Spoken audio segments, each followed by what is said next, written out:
आज का हमारा बहुत ही सुंदर विषय है कि पारमार्थिक दृष्टि। भाई और बहनों, आत्मविज्ञान कार्यक्रम दृष्टि विज्ञान है। कैसी दृष्टि? पारमार्थिक दृष्टि का विज्ञान है ये।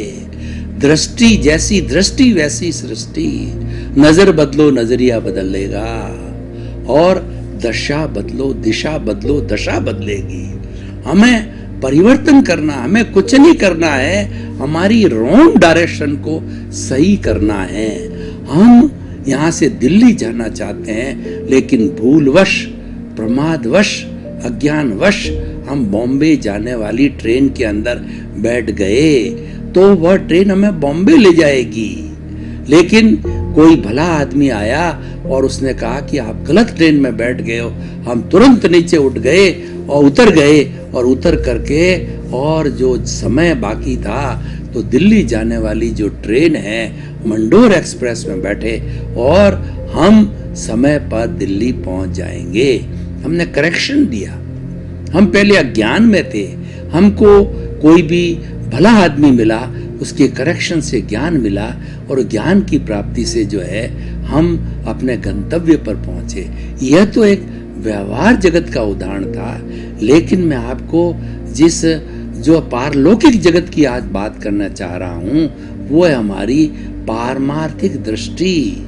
पारमार्थिक का अर्थ होता है अल्टीमेट, परम अर्थ से जुड़ी हुई, जो सबसे लास्ट अर्थ है जीवन का, उससे जुड़ी हुई दृष्टि, उससे जुड़ा हुआ विज्ञान, उससे जुड़ी हुई हमारा चिंतन है, वह पारमार्थिक दृष्टि है।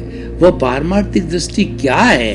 वो पारमार्थिक दृष्टि है, मैं शुद्ध आत्मा हूं। मेरा जो मूल स्वरूप है वो मुक्ति में रहने वाला, मुक्ति जाने वाला, मोक्ष का स्वरूप है, शुद्ध आत्मा का है। वह शुद्ध आत्मा कैसा है?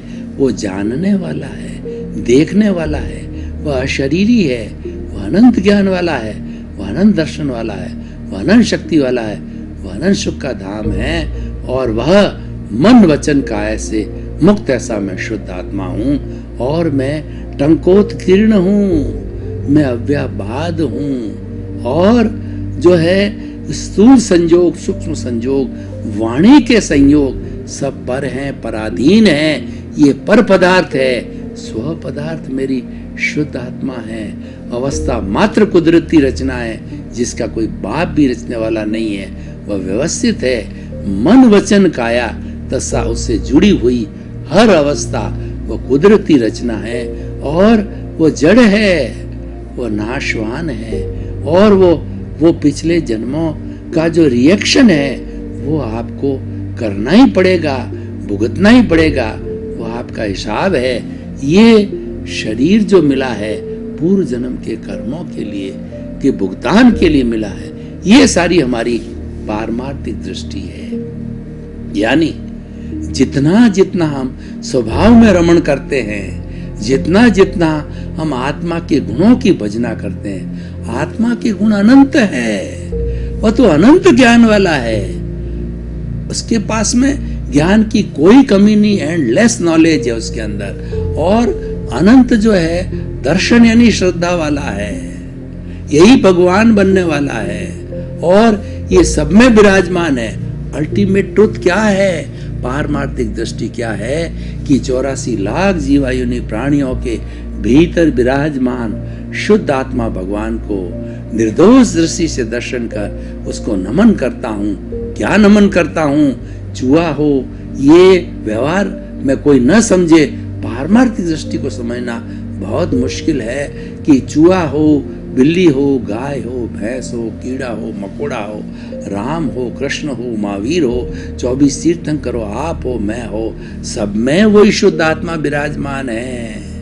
जो आप में है, मेरे में है, और चूहे में कोई फर्क नहीं है। ये जो हमको फर्क दिखाई दे रहा है, एक तो चूहा है, बिल्ली है, और एक तीर्थंकर है, और एक मैं हूँ, आपका शरीर है। इन सब का कारण है कि उसके अलग अलग कॉजेज के कारण उसके अलग अलग कर्मों का बंधन हुआ है, और उसके कर्मों के बंधन के भुगतान के लिए उसको अलग अलग जैसा उसने भाव डाले हैं, कॉज डाले हैं, जैसी उसने ओपिनियन की है, जैसा उसने अभिप्राय दिया है, जैसे उसने कॉजेस डाले हैं, भाव किए हैं, उस भाव सत्ता के अनुरूप ही उसके जो है ये कर्मों का उदय और प्रारब्ध चलता रहता है, उसके लिए शरीर प्राप्त हुआ है। तो दो दृष्टियां हो गई।